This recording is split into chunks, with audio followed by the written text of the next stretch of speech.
In 2014, the Yazidis endured the Yazidi genocide. A lot of them were forced to flee Sinjar or Shingal as ISIS began invading. Many fled in cars, but mostly on foot. Around approximately 6,000 people, mostly women and children, were killed, if not held captive, and then subject to repeated violence. In 2018 was the first time that I began working with the Restoration Act, where I was able to distribute supplies throughout the refugee camps. And I also came to Sharia, a city I was introduced for the first time, where a lot of Yazidis came and sought refuge in as well. But many weren't able to go back to Sinjar for various reasons, so a lot of them were settled here. And I knew then I wanted to provide a sustainable form of impact, so that even if I wasn't here, there'd be continuous help.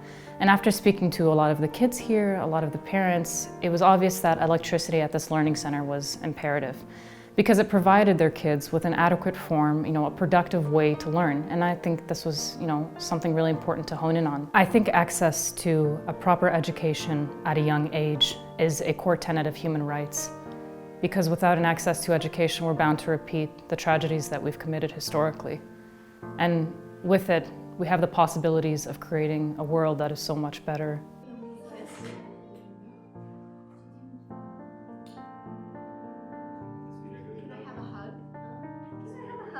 My education is in the area of special education, and so that grabbed my heart as well as my husband's heart, and we said, could we come back here to Kurdistan and do something with children with special needs? And we did, and we started by doing home visits, and then from there other people heard that we were interested with special needs children, and they told us about them. And then we started by having just 2 children come to our living room, and that's where our first classroom was in the November of 2019. And then we grew to 5 children in that one room. And then from there, we said we need to look for another place so that we can grow. And we found this current location, which is a house that we're renting, gives us more space.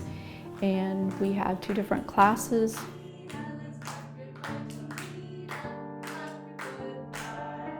During the summer, when we lose electricity, it doesn't take but a few minutes and the classroom becomes way too warm.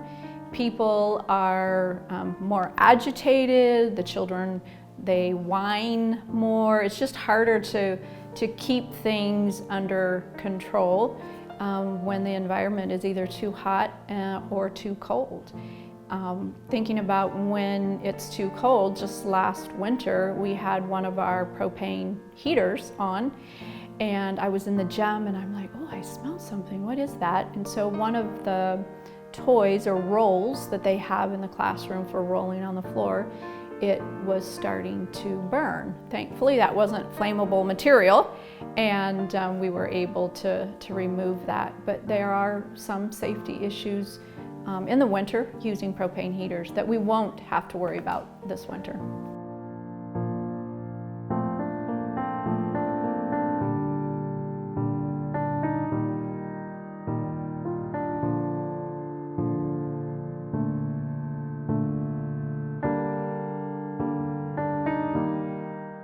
I am Kalash Omar Musa, and I work at the LLC as a teacher and director assistant.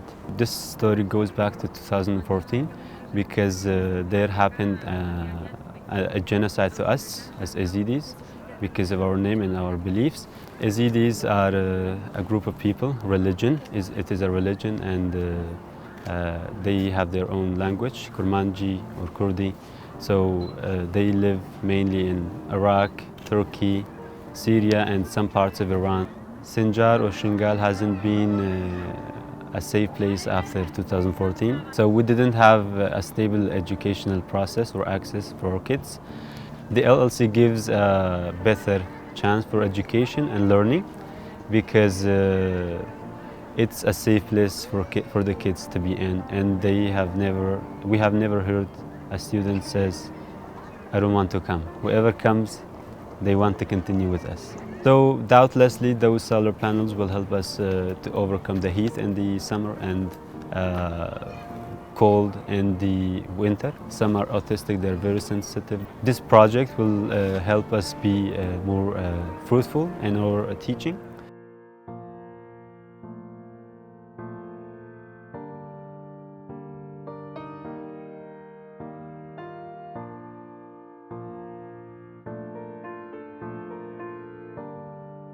I've had the honor of organizing this project through the Restoration Act, and I'm really proud to present that we've partnered with Bazian Solar, who has done a tremendous amount of work installing all the solar panels and ensuring that everything goes smoothly. I'm really excited to be able to provide sustainable energy and 24/7 access to electricity, because this will benefit the kids, parents, anyone that can be in this learning center. It acts as a community center as well.